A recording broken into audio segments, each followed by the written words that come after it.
Jai Hind students, welcome to my YouTube channel. Students, never give up on a dream just because of the time it will take to accomplish it, because the time will pass anyway. So students, my advice to you is try to utilize your each and every second of your life. Once that is done, there are hardly any insurmountable problems to surge ahead. So press on and may you succeed in all your endeavors. With that positive note, students, let's begin today's session. Today, we will be discussing about the geometrical meaning of angular momentum, right?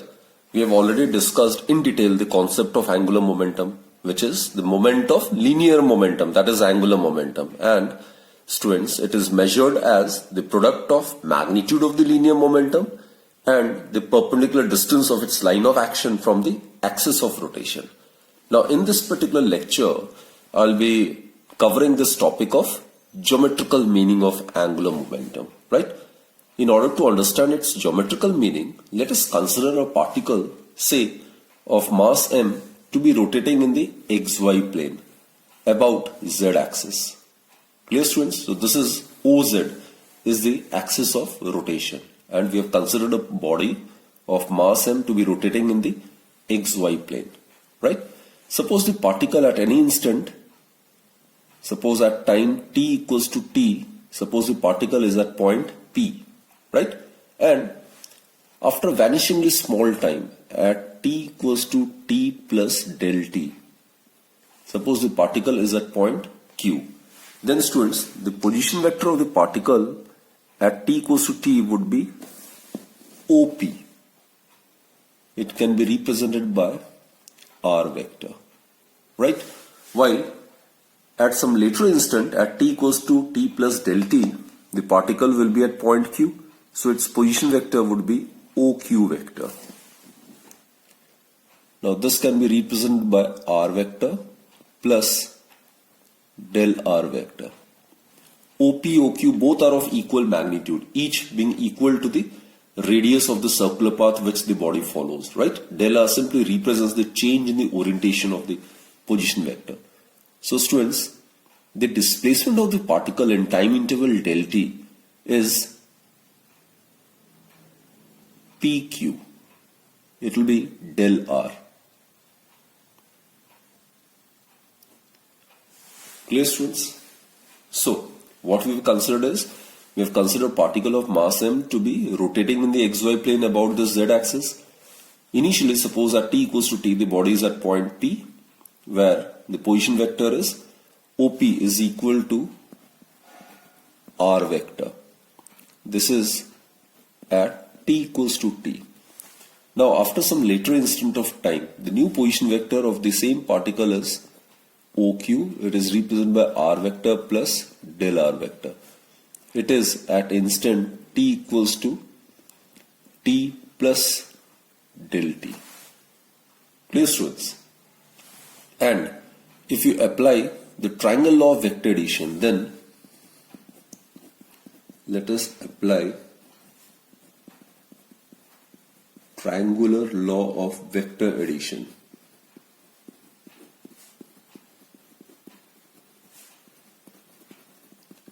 So what we get is OP vector plus PQ vector is equal to OQ vector. These are the two vectors which represent the two sides of a triangle taken in the same order. Their vector resultant is represented by the third or the closing side of the triangle taken in the opposite order. So, R vector plus del R vector is equal to R vector plus del R vector. Actually, this is PQ vector, right? So, you can rearrange the terms. So, what you get is PQ vector, it would be equal to R vector plus del R vector minus R vector. So, PQ is the displacement vector of the particle during the time del t. So, that will be equal to del R vector. That is what I have written over here. And students, mind it, the magnitude of OP vector or OQ vector is same which is equal to the radius of the circular path which the body follows, right? Now suppose del A vector be the area vector swept out by the position vector in time del t. Now this is the position vector. Now it sweeps certain area like this. It sweeps certain area. So it is sweeping certain area. So I'll shade it. This is the area swept out by the position vector in time del t. This is the area swept out, right? I've represented by this shaded portion. So let del A be the area vector. When the area of a surface is represented by a vector, then it is known as area vector. Area vector, students, it's always perpendicular to the surface and always in the outward direction. So that is the area vector. So del A vector, suppose it's the area vector which is swept by the position vector in time del t. Then students, del A vector, it would be equal to half r vector cross del r vector. Here what I have done is I have made use of the properties of the cross product. Students, we are aware, if we consider a parallelogram, say having adjacent sides A and B, suppose this is a parallelogram in which vectors A and B represents the two adjacent sides of a parallelogram, right? In a parallelogram, the opposite sides are equal, like this.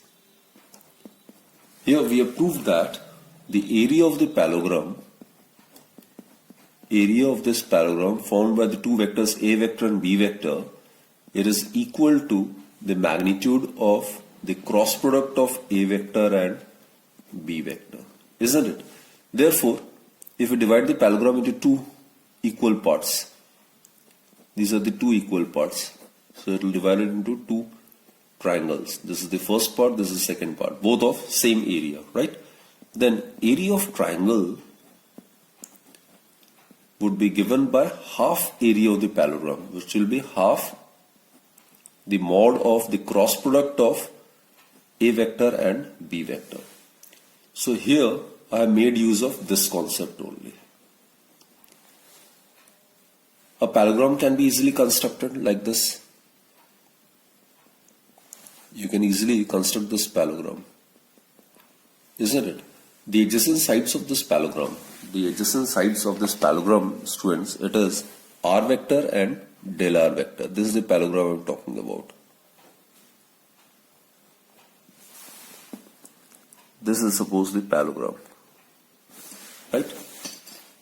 So in this case, the area of the shaded portion, it will be equal to the area of the triangle, which is equal to half the area of the parallelogram. So area of the parallelogram whose adjacent sides are represented by r vector and del r vector is given by A cross B. That is, it will be r vector cross del r vector. And the area of this shaded portion, which divides the parallelogram into two equal parts, it will be given by half r vector cross del r vector. These are the two adjacent sides of this parallelogram under consideration, right? So it is using the concept of the vector product that we have obtained this particular expression. Now students, the direction of area vector, obviously it will be perpendicular to the xy plane. As I've stated, area vector of a given surface is a vector which is perpendicular to the surface and always in the outward direction. So area vector would be directed along this direction. This is del A vector, right? So it is perpendicular to the xy plane. Now here students, let us divide both the sides by del t. So dividing both sides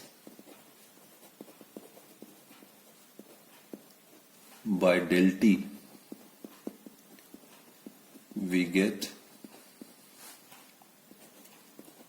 del A vector divided by del t is equal to half r vector cross del r vector divided by del t, right? Now let's consider the limit as del t tends to 0. So proceeding to limit as del t approaches or tends to 0, we get limit del t approaches to 0 del a vector divided by del t is equal to limit del t approaches to 0, it will be half r vector cross del r vector divided by del t, right? Or students, this will give us the time rate change in the area, that is the differential coefficient of area with respect to time. It may be represented by dA by dt. This is the time rate of change of position vector. This is the time rate change of the position vector, and it will give us the velocity vector, right? So what we do is, it is equal to half r vector cross del r by del t. As I stated, it will give us the velocity vector, that is v vector. Now students, what we do is, let us multiply on both the sides by the mass of the particle, that is m. So rearranging the terms, what we get is twice and multiplying by m dA by dt, it will be equal to r vector cross mv vector. So what I've done is 2, it can come over here, right? And then I've multiplied both sides by mass, because I need to convert it in terms of linear momentum. Mass into velocity, that will give us the linear momentum of the particle. So twice m dA by dt is equal to r vector cross p vector. And since we are aware, r cross p, that's angular momentum. So therefore, angular momentum is equal to twice m dA vector divided by dt. And this term, students, dA by dt, it represents the area swept by the position vector per unit time. And this is known as the areal velocity. Again I repeat, students, this is actually the area swept out by the position vector per unit time. Its SI unit would be meter square per second. It is known as areal velocity.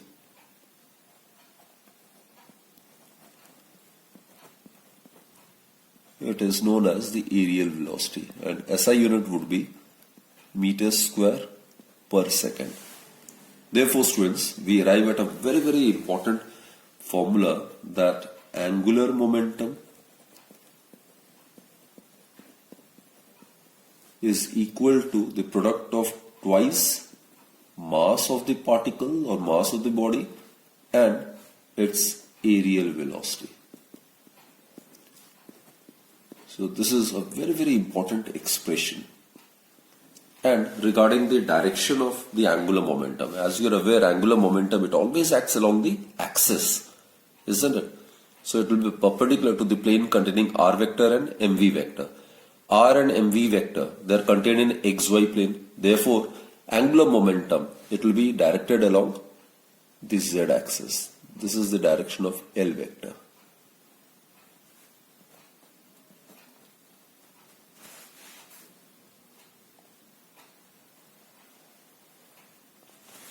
So L vector is directed along z axis, which is perpendicular to the xy plane. So students, this is the important conclusion, that angular momentum is given by twice the product of mass of the body and its areal velocity. This is a very, very important result. Now let us find out the relationship between the torque and the angular momentum. We have covered both this concept of torque as well as angular momentum. Now let's find a relationship between them. So students, we are already aware that angular momentum is given by, in the vector form, it is given by L vector is equal to R vector cross P vector. This is the position vector, and P vector, obviously it's the linear momentum. Actually, angular momentum is the rotational analog of linear momentum, right? Now, let's differentiate both the sides with respect to T. So, differentiating both sides with respect to time, we get, in the left hand side we'll be obviously having dl vector divided by dt. This is the time rate change in the angular momentum, and over here we'll be having d by dt of r vector cross p vector, right? Let us expand it. It will give us dr vector by dt cross p vector, this is cross product, plus r vector cross, this is again cross product, dp vector divided by dt, right? So it can be rewritten in this particular manner. This is, students, dr by dt. This is the time rate change in the position vector. This obviously is equal to the velocity vector of the particle,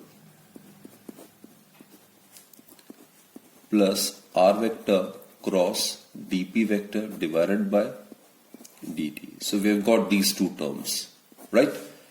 Now let's concentrate on this particular term. Let's concentrate on this particular term. So v vector cross p vector. P is the momentum vector. So we can write it like this. Momentum is mass into velocity vector, right? Mass being scalar, it can be written like this. V vector cross v vector. And you're aware, students, the cross product of a vector with itself is always a null vector or 0. So this term gets eliminated. So we are left with dl vector by dt is equal to r vector cross dp vector by dt. Now from Newton's second law, we are aware the time rate change in the momentum of a body is directly proportional to the force applied, and the change in the momentum always takes place along the direction of the force applied. So basically, as per Newton's second law, the force vector is given by time rate change in the linear momentum, right? Therefore, dl vector by dt is equal to r vector cross f vector. And students, r cross f, that we are aware, it is known as the torque, which is the rotational analog of the force. Therefore, dl vector by dt is equal to torque, right? So this is the relationship between the torque and the angular momentum. Therefore, the time rate change of the angular momentum of a particle or a body is equal to the torque acting on it. This result is the rotational analog of the statement: the time rate of change of linear momentum of a particle is equal to the force acting on it. So just as was in the case of translatory motion, the time rate change in the linear momentum is equal to the force. Similarly, in the rotational motion, the time rate change in the angular momentum is equal to the torque applied. So the angular momentum plays the same role in the rotational motion as linear momentum does in the translatory motion. Similarly, the role played by the torque in the rotational motion is same as that of the role played by force in the translatory motion. Clear, students? So what's the conclusion? The time rate change of angular momentum, the time rate change of angular momentum of a body or of a particle is equal to torque, which is the torque acting on it, which is equal to the torque acting on the particle, or torque acting on it. Clear? Now, like all vector quantities, this equation, it is equivalent to three scalar equations, right? Let us expand it further. So, it can be represented in terms of the components of the torque and angular momentum along x, y and z direction, right?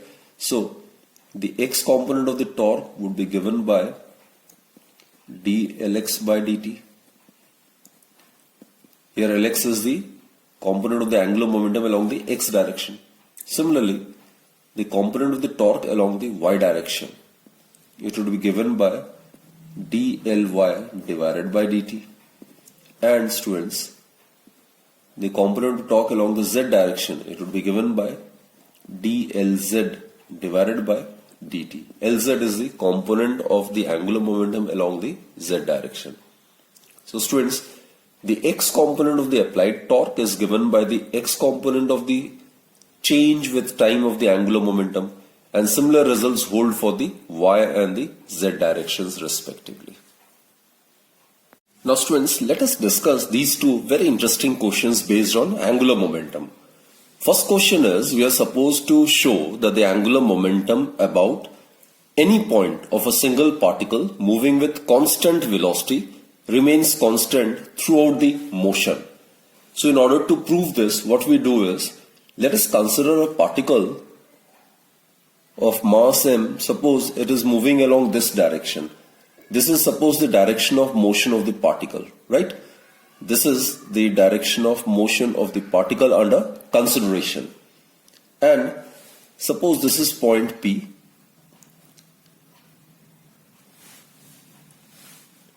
Now let us find out the angular momentum of the particle about any arbitrary point, say point O.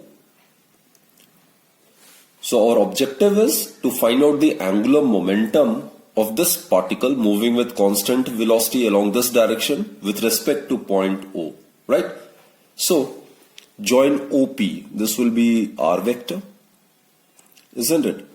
This will be r vector. This is the position vector, and this is the direction of the linear momentum. Linear momentum, students, we are aware, it's equal to mass into velocity vector. So it will be directed along the direction of motion of the body, right? And this is the line of action of the linear momentum. This is the line of action of the linear momentum. And let us consider, students, this to be the perpendicular distance. This is suppose the perpendicular distance of the line of action of the linear momentum from the point O, at which the angular momentum of the particle is to be determined, right? So this is the perpendicular distance.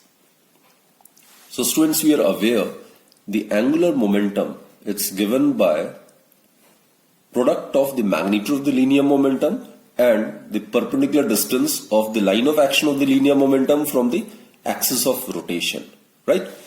Now suppose if we increase it in this direction, this is the increasing direction of r. So the angle between r vector and p vector would be this one, like this. Angular momentum in vector form, it's given by r vector cross p vector.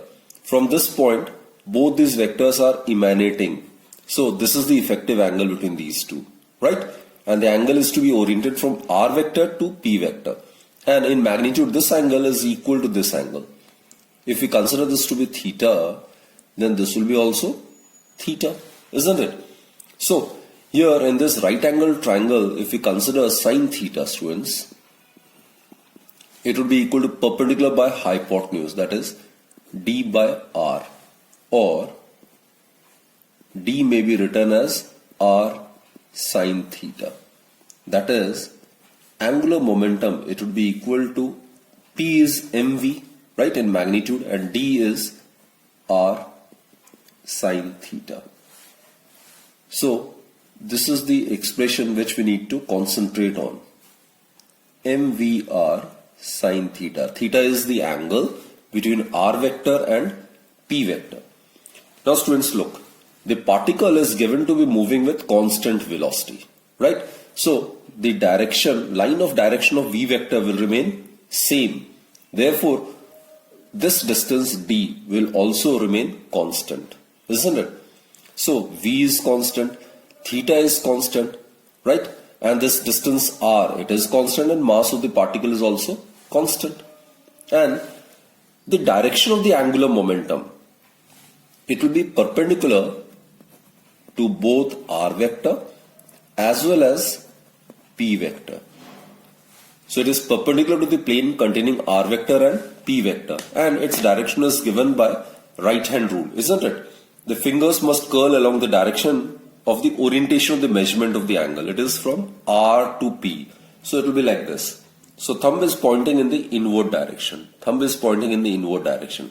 So students, the direction of the angular momentum is perpendicular to the plane of r vector and v vector, and it is directed into the page of the figure, right? So the direction of the angular momentum will also not change with time.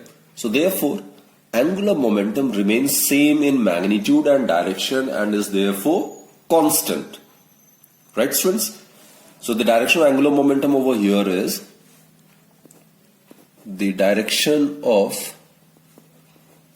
angular momentum is perpendicular to the plane of the paper, perpendicular to the plane of the paper and directed inwards. This is the direction of the angular momentum, and this is the magnitude. Neither the direction nor the magnitude of the angular momentum will change, and hence the angular momentum remains constant. Therefore, angular momentum remains constant. So that is how we can prove that in the case of a particle moving with constant velocity, its angular momentum about a point also remains constant, right? Now let's proceed to the next question. An electron of mass 9 × 10⁻³ kg revolves in a circular path of radius 0.53 angstrom. So mass of the electron is given. It is 9 × 10⁻³ kg. Radius of the circular orbit, it's given to be 0.53 angstrom. 1 angstrom is 10⁻⁻10 meter. So it is 0.53 into 10⁻⁻10 meter, right? Around a nucleus of hydrogen with a velocity of 2.2 into 10⁻⁶ meter per second. We are supposed to show that the angular momentum associated with the orbiting electron is equal to h by 2 pi, where h is a Planck's constant. Clear? Now students, angular momentum, we are aware, it's given by r vector cross p vector, isn't it? Now in this case, suppose this is the nucleus, right? This is the nucleus. An atom consists of a central positive core which is known as nucleus, where the entire positive charge is concentrated at the nucleus. And this is the orbit, circular orbit suppose. This is the radius. Now students, when the electron is orbiting around the nucleus, its direction of motion will be perpendicular to the radius. So this is v vector. And this will be the direction of linear momentum as well. So what is the angle between p vector and r vector? It is 90 degree. So here, linear momentum is perpendicular to the radius vector. Therefore students, in magnitude L would be equal to r, p, and sine of the angle between r and p, which in this case is 90 degrees. Sine 90 is 1. Therefore r into p. Linear momentum is product of mass and velocity. Therefore students, let's substitute these values over here and get the value of L. R is 0.53 angstrom into 10⁻⁻10. Mass of an electron is given to be 9 × 10⁻31 kg. Everything is in SI. Velocity is given to be 2.2 into 10⁻⁶ meter per second, right? Now students, if you solve it, what we get is 0.53 multiplied by 9 multiplied by 2.2 into 10⁻⁶ This will add up to minus 41 plus 6. That will be minus 35, isn't it? Now this is 9 and this will be about 4.5 into 2. It will be about 10 into 10 to minus 35. So it will be about 1 point something 05 multiplied by 10 raised to the power minus 34. And the SI unit would be, R is in meter, it will be in kg meter per second. So it will be kg meter square per second. Clear, students? So it can also be written as joule second.